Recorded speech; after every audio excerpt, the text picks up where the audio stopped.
নমস্কার বন্ধুরা, আজকে আমি আপনাদের দেখাবো কিভাবে আমরা সিএনসি মেশিনে দরজা বা খাট বা যে কোনো জিনিসে কাঠের উপরে ডিজাইন আমরা করি। প্রথমে এরকমভাবে পাল্লা তুলে বা যে জিনিসটা থাকবে সেটা তুলে তাকে ভালো করে বেঁধে নিতে হবে আগে। তারপরে এবারে মাপ নিয়ে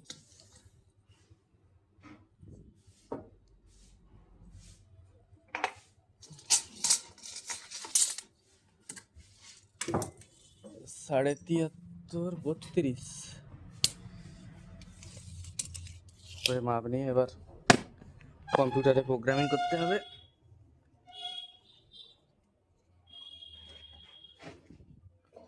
চলুন কম্পিউটারে প্রোগ্রামিংটা করে নিয়ে আসি। এবারে আমরা কম্পিউটারে প্রোগ্রাম করব।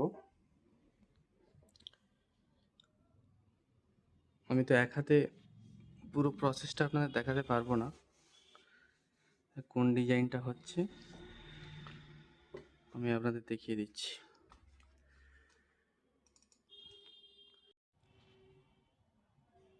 দেখুন এই ডিজাইনটা হবে দরজাটার মধ্যে। আপনাদের যদি কারো সিএনসি মেশিনে ডিজাইন করানোর প্রয়োজন হয় আমার সঙ্গে যোগাযোগ করতে পারেন। আমরা খুব রিজনেবল প্রাইসে ডিজাইন করে দিই। দরজা, খাট, প্যানেল,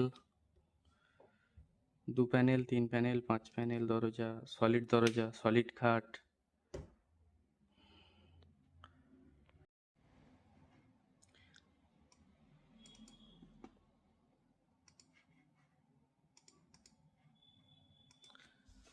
প্রোগ্রাম প্রায় কমপ্লিট, খালি সিমুলেশন করে নিলাম।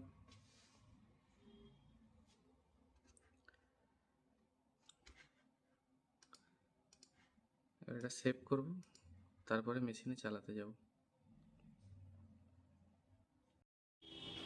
তো মেশিনের কাছে এসে প্রথমে পেন ড্রাইভটা লাগিয়ে দেবো।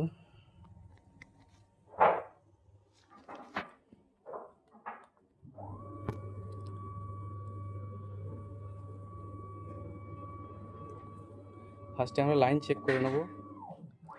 এরকমভাবে প্রথমে দরজাটা বেঁধে দেওয়া হয়েছে যাতে এটা সরে না যায়।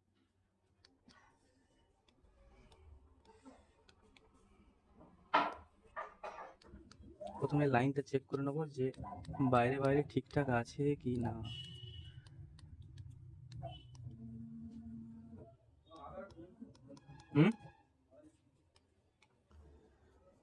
ওকে, সো ফার্স্ট এটা চেক করে নেবো যে আউটার লাইনটা ঠিক আছে নাকি, কারণ এক সাইড দু সাইড কম বেশি হয়ে গেলে দেখতে খারাপ লাগে।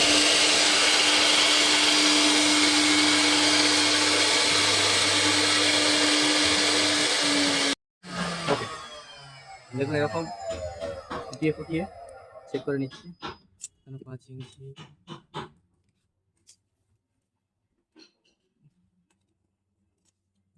5 ইঞ্চি এখানটা বেশি হয়ে গেছে, 5.5 ইঞ্চি এখানটা একটু তুলে দিতে হবে। তো তারপরে এবার এরকম লাইন দিয়ে চেক করে নিলাম যে সব জায়গায় ঠিকঠাক পড়ছে নাকি। কিছু কিছু জায়গায় কাঠটা নিচু আছে, মানে পাতলা আছে, কিছু কিছু জায়গায় কাঠটা মোটা আছে। যেমন এইসব জায়গাগুলোয় কাঠটার থিকনেস অনেক বেশি, এই জায়গার থিকনেস একদম কম, সেজন্য এখানে দাগ কাটেনি।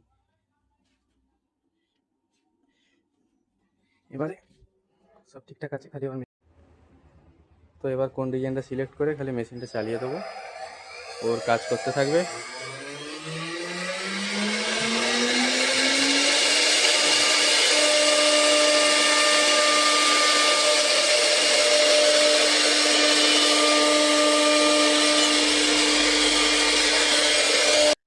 তো এখন আসছি, ভিডিওটি ভালো লাগলে অবশ্যই লাইক করে সঙ্গে থাকবেন, পেজটি ফলো করবেন এবং কিছু জানার জন্য বা কিছু ইনফরমেশান দেওয়ার থাকলে কমেন্ট করবেন।